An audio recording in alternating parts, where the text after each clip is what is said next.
yaitu Emlis dari PGAS. Ya, Emlis. Ya, selamat Siang. Iya, Mbak Dia siap. Salam kepada Bapak Andika, jaya terus angkasa pura. Siap, Pak. Begitu juga dengan Bapak, Pak. Sukses, sehat selalu, Pak, di sana. Ya, baik. Nah, sebentar saya menyalakan kamera saya dulu. Iya dong. Ya. Biar kelihatan mukanya kayak gimana. Iya. Izin menanyakan, Mbak, peralatan apa saja yang digunakan pada saat terjadi kejadian seperti gambar yang tadi gitu. Karena kan di masing-masing perusahaan kan beda-beda peralatan untuk memadamkan apinya gitu.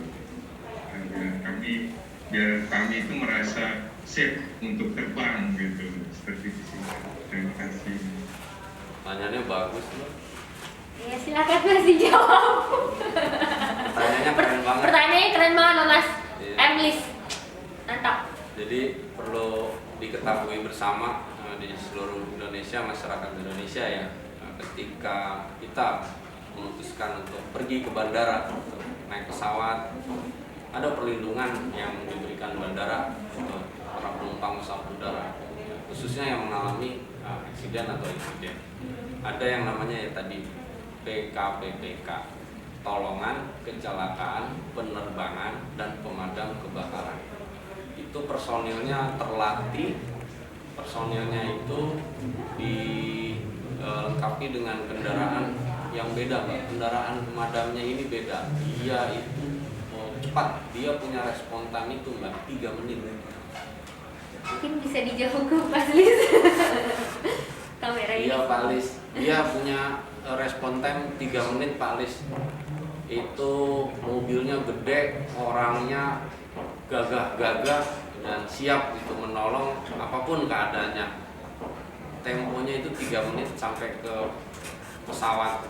Kalau di bandar udara loh ya, dengan kondisi visibility yang optimum. Mobilnya itu disebut foam tender, mobil pemadam kebakarannya. Ada jenis-jenisnya, ada foam tender, ada nose tender, ada komando car, ada ambulan. Dan itu juga memang sudah sesuai dengan regulasi yang berlaku. Dalam hal ini Keputusan Menteri Perhubungan nomor 14 tahun 2015. Demikian Pak Lis. Jadi tenang aja Pak Lis. Ada itu penolong-penolong di bandara itu kalau terjadi keadaan darurat. Oke, Pak Lis sudah memberikan jembolan, berarti hati yang mantap, ya kan Pak Lis? Makasih Pak Lis. Sehat selalu Pak Lis. Ya, terima kasih. Ya, tadi aku udah lihat ada yang di slido.com. Ya, yang paling banyak like-nya nih. Bagaimana strategi AP2 dalam mengatur operasional bandara setelah aturan larangan mudik selesai, di mana kondisi bandara pasti akan lebih ramai? Apakah ada batasan? Dan mungkin pertanyaannya berkaitan dengan yang sebelumnya juga ada yang bertanya, Dodi Juli Irawan dari Perumpan Hutani. Bagaimana prosedur penerbangan domestik pada masa larangan mudik 6-17 Mei dan setelahnya, serta apa saja langkah PT Angkasa Pura II dalam pencegahan COVID-19? Ya, Oke, karena tentunya kita lagi dilarang mudik, iya. mungkin bisa dijawab. Tentunya sesuai dengan surat edaran Kementerian Perhubungan dan Satgas COVID ya Mbak ya. Itu yang terbaru bisa kita sampaikan di slide. Ada untuk menarik juga Pak Dodi di SE 76 ini untuk pesawat terkait okupansi 70% itu sudah dicabut. Jadi dia hanya menyediakan baris 3 row saja. Dan protokol kesehatan di bandara dijalankan di ini dia passenger flow management. Ada pre-flight, ada main entrance, dokumen check, check-in, security check, imigrasi kalau penerbangan internasional, boarding lounge, avio bridge, lalu masuk pesawat. Begitu juga dengan arrival protokolnya. Untuk protokol kesehatannya Angkasa Pura II itu menyediakan fasilitas tes antigen dan PCR di bandara. Calon penumpang dihimbau memiliki surat tes COVID-19 sebelum tiba di bandara. Bagi yang sudah memiliki hasil tes, cukup datang 2 jam sebelum keberangkatan. Bila belum memiliki surat, ya disarankan tiba 4 jam sebelum keberangkatan. Di samping itu ada juga baru-baru ini Genos, fasilitas Genos di Bandara Angkasa Pura II yang merupakan alat deteksi dini COVID-19 melalui hembusan nafas. Jadi seorang diimbau untuk tidak merokok dan puasa selama 1,5 jam sebelum tes dilakukan. Rata-rata waktu proses dibutuhkan hanya 3 menit. Bandara-bandaranya sudah ada, di sini bisa dilihat ada 11 bandara, ada Bandung, Palembang, PG Tanjung Pinang, Jambi, Pontianak, Raja Haji Fisabilillah, Lampung, dan Aceh, Pekanbaru. Rencananya nanti ada semua bandara disediakan fasilitas Genos. Itu Pak, sedikit banyak. Iya, mungkin bisa dilanjutkan yang ke pertanyaan yang selanjutnya. Kira-kira nih setelah larangan mudik kan pasti mobilisasi kan pasti lebih tinggi ya, karena orang, dan apalagi kalau nggak salah tuh kayak ada hari kejepitnya gitu loh, jadi pasti banyak sekali. Nah, kira-kira gimana tuh kondisi AP2, apa ini persiapan AP2 ketika tingginya lonjakan penumpang bandara? Tentunya tetap berpegang sama protokol kesehatan ya dari Kementerian Kesehatan dan Satgas, dan menunggu apakah ada surat edaran lanjutan gitu dari Satgas atau kementerian terkait. Demikian Mbak. Oke, tampaknya nih pertanyaan tentang apa namanya, batasan, larangan itu kayak banyak lagi, karena ada satu pertanyaan lagi dari Julius Cindera Negara. Apakah yang sudah dilakukan Angkasa Pura untuk meminimalisir penyebaran COVID dari wisatawan dari luar, khususnya dari negara paling banyak terkena COVID? Ya, terima kasih. Ada pembaharuan, yaitu baru-baru ini, kira-kira 1 minggu ini, tidak ada di slide, ada 9 checkpoint yang diberlakukan di bandara, khususnya di Bandara Soekarno-Hatta dengan para stakeholder. Ini yang di share ini masih 6, ada tambahan lagi 3. Apa aja Mas kira-kira tambahannya? Bisa tambahan surat terkait kesehatan mereka gitu, tambahan apakah mereka datang dengan berkas-berkas dari Kementerian Kesehatan terkait kesehatan mereka dari sana gitu. Itu tentunya menjadi perhatian juga dari stakeholder gitu Mbak, tambahannya lagi. Dan disediakan karantina, jadi langsung dia ke tempat karantina bila didapati ada gejala-gejala. Baru kemarin kan India, Iya. itu menarik juga. Iya. Itu langsung di karantina juga dan dipulangkan. Oh, berarti kalau misalkan mereka nih WNA datang ke Indonesia, kita swab kan? Ada prosedurnya. Ada prosedurnya ya. Terus Prosedurnya kalau lagi. misalkan karantina ternyata masih positif, dikembalikan ke negara Iya. asal. Oke, jadi untuk teman-teman kurang lebih begitu ya informasi dari AP2. Nah, ada satu pertanyaan dari chat Zoom dari Dias Airnav. Setiap bandara apakah ada klasifikasi khusus untuk kategori PKP-PK untuk penanganan pesawat yang mengalami engine failure atau engine fire?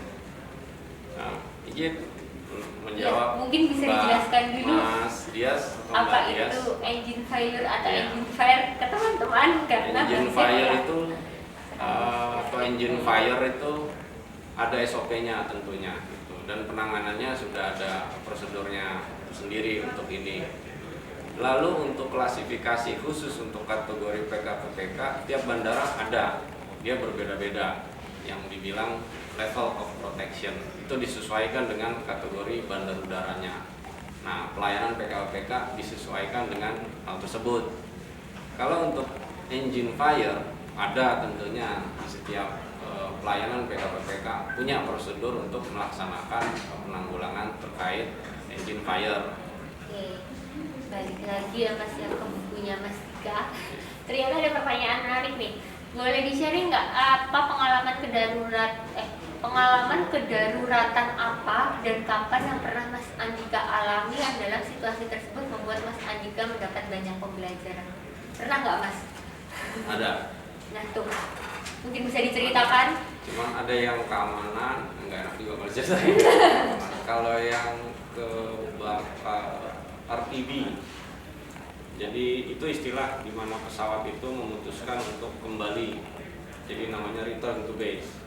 Pesawat ini take off dari landasan, membawa sekian ratus penumpang. Terbang ya. Dan beberapa menit dia merasa atau mengalami gangguan, dia melapor untuk dia kembali namanya RTB itu tadi dengan alasan gangguan pada ini gitu, mesin ini, maskapai inilah saya bilang.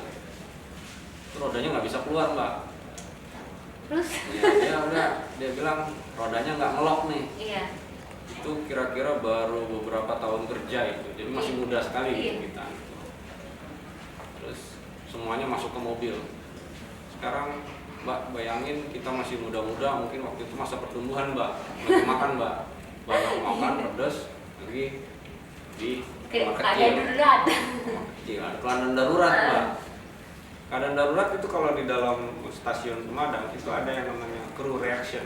Jadi gimana reaksi kita tuh hanya punya 20 detik untuk dari posisi kita tadinya duduk sampai ke mobil.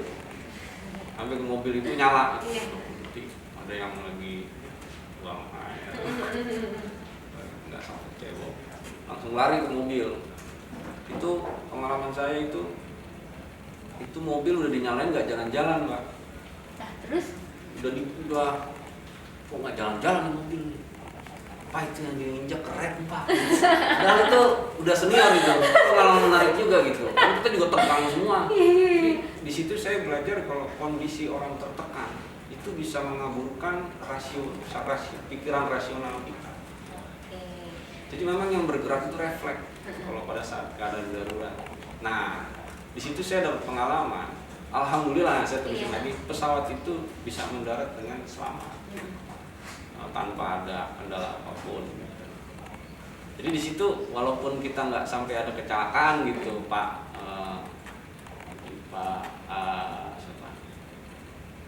siapa yang nanya tuh, walaupun nggak sampai kecelakaan, Dinhar ya. Walaupun nggak nyampe kecelakaan, tapi hal-hal yang tersebut menjadi pelajaran bagi kami yang cukup membekas. Di dalam keadaan darurat yang Anda andalkan itu sudah refleks. Jadi latihan itu menjadi kebutuhan dan hak untuk setiap petugas. Itu jadinya Mbak, harus sering latihan. Jadi refleksnya di jalan. Jadi itu pikiran kita yang katanya banyak baca buku, pinter ini nggak pakai Mbak kalau udah langsung keadaan darurat. 30 menit pertama tuh blank semuanya, bingung semuanya tuh kalau mendarat. Bayangin aja pesawat dengan sekian ton beratnya, penumpangnya banyak, kalau jatuh kayak apa? Dia belum jatuh, udah baru mendarat ada masalah aja kita udah berapa adrenalinnya tuh udah tinggi, itu udah ngeblok sistem otak kita tuh untuk berpikir yang jauh gitu. Enggak ini. Itu sih Mbak. Intinya adalah perbanyak latihan supaya kalau terjadi keadaan darurat kita tetap tenang sehingga jadi rasionalnya berjalan. Kadang kalau orang berada di dalam situasi tegang jadinya kan kayak mana dulu nih yang lakuin, bahkan jalan kaki kanan apa kaki kiri dulu aja bingung kan ya Pak ya. Jadi betul banget. Makanya kita harus perbanyak latihan dan itu bisa dilakukan untuk apapun, bukan hanya dalam keadaan darurat ya, tapi dalam kondisi apapun memang harus perbanyak latihan supaya lebih tenang dan bisa menjadi lebih rasional. Tuh. Nah, ada pertanyaan menarik lagi dari Slido. Apakah di Angkasa Pura ada tim tanggap darurat? Dari Dimas Gani Hersoputra. Siap, ada Mas Dimas, tim tanggap darurat. Mungkin lebih tepatnya komite penanggulangan keadaan darurat ya Pak Dimas. Ada, dan dia selalu ada pertemuan atau briefing namanya pertemuan komite setahun sekali, setahun 2 kali bisa. Ada Mas, setiap bandara di AP2 ada. Terima kasih Mas Dimas. Ada pertanyaan dari Aditya Wahyu Iswa Rahadi, Bank BTN. Berapa kali latihan PKD dalam setahun dilakukan pada bandar udara dan apakah PKD dapat disaksikan oleh masyarakat umum? Izin Mas Aditya dari Bank BTN, latihannya PKD itu yang ada yang setahun sekali itu namanya partial exercise. Sama. Karena saya masyarakat umum, boleh dijelasin dulu nggak Iya. PKD itu apa? PKD itu latihan penanggulangan keadaan darurat, ya Oke. ini Iya. emergency exercise namanya. Oke. Kalau yang setahun sekali namanya itu partial exercise, sama latihan juga gitu. Tapi hanya orang bandara aja, dia nggak ngelibatin dari luar, kayak ada di Dishub, dinas perhubungan, rumah sakit dia nggak ngelibatin. Jadi hanya yang entitas bandara internal saja, unit-unit bandara. Itu setahun sekali Mbak. Nah kalau yang 2 tahun sekali ada juga namanya full scale exercise. Nah kebetulan buku ini adalah panduan untuk full scale exercise. Dan memang seyogianya disaksikan sama masyarakat. Betul sekali Mas Aditya ini dan Mbak boleh menyaksikan. Oh berarti itu terbuka untuk masyarakat umum? Iya. Biasanya gitu. Iya, karena memang diharapkan ada peran serta masyarakat bila terjadi keadaan ini, khususnya yang di pinggir-pinggir bandara. Kan ada tuh pemukiman-pemukiman yang di pinggir pagar bandara tuh sebelah kiri, kanan, itu kalau bisa juga ikut. Bahkan ikut serta kalau perlu. Jadi yang namanya pasien atau korban gitu, dia berpindah sebagai korban yang digotong-gotong gitu.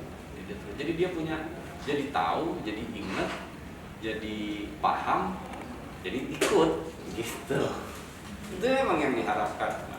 Nah, ini dari buku ini dan mudah-mudahan dari acara ini bisa kita encourage gitu, masyarakat untuk lebih peduli gitu, bisa lebih aware masalah ini dan ikut terjun gitu. Mau khususnya lurah-lurah, camat, karena itu diundang.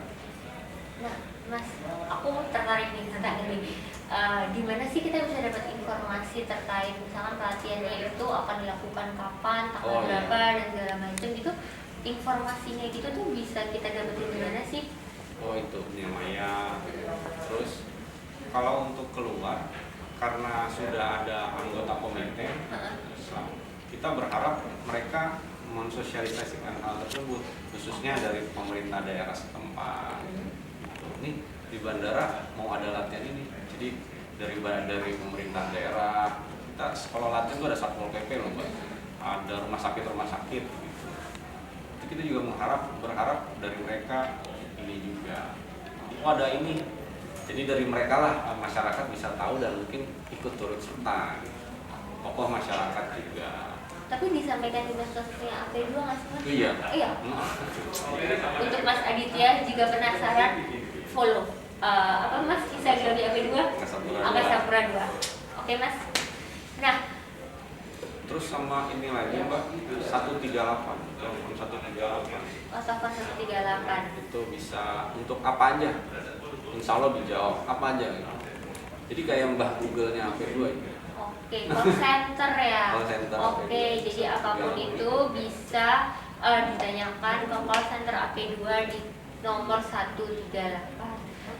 Gak kerasa ternyata kita udah hampir 1 jam hanya jawab dan pertanyaannya emang keren-keren banget, banyak-banyak banget. Pertanyaannya keren banget ini, mudah-mudahan juga selamat dan sehat semuanya. Mantap semuanya.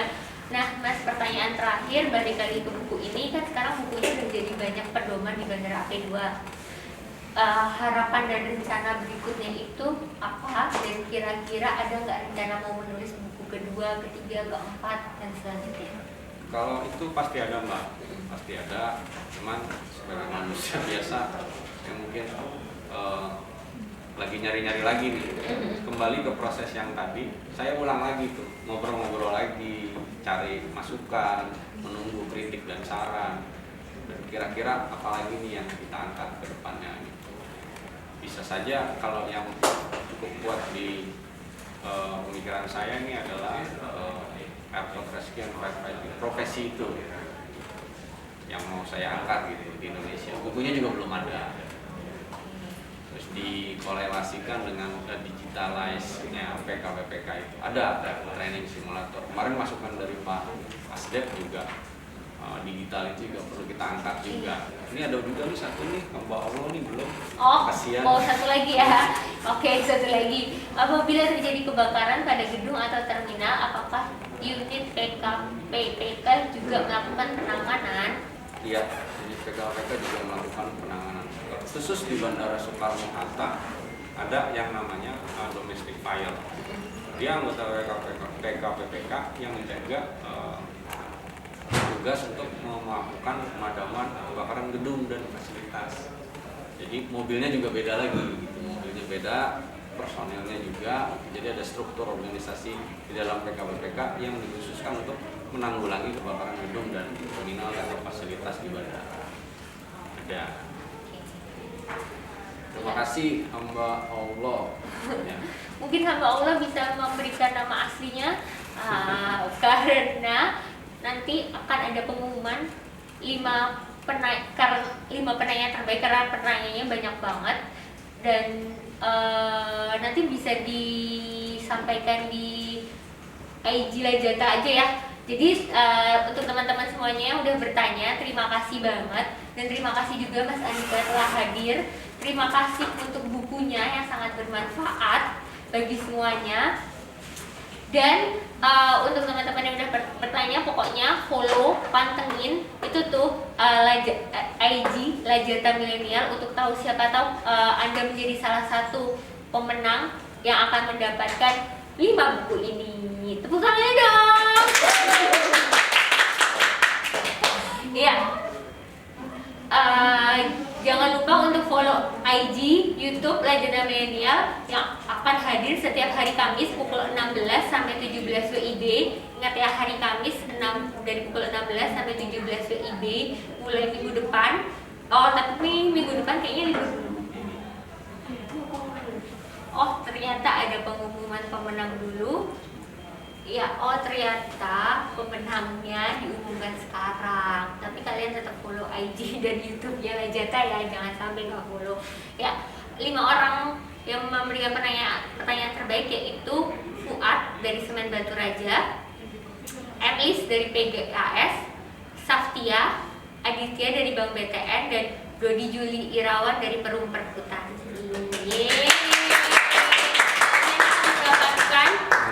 Buku Understanding Airport Emergency Plan atau mengenal rencana penanggulangan keadaan darurat bandar udara yang juga ditandatangani oleh Mas Aditya. Kebetulan saya juga dapat nih bukunya ditandatangani. Makasih loh Mas. Iya. Selanjutnya saya akan mengajak teman-teman untuk mengisi kuesioner. Maaf ya. Ya, sekian untuk Lajata Milenial siang hari ini.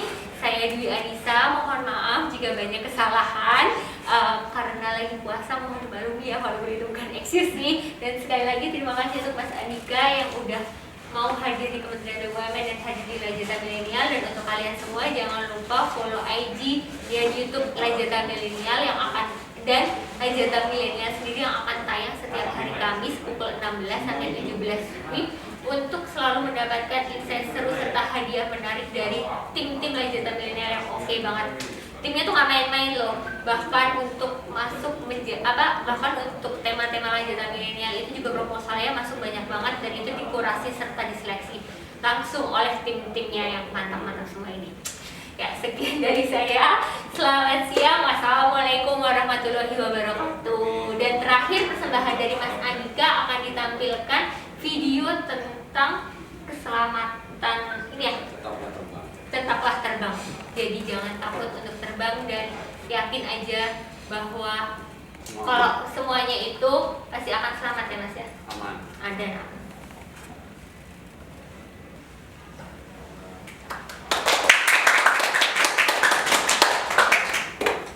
kasih Sobat Daniel, sampai ketemu di Lajata Kamis depan.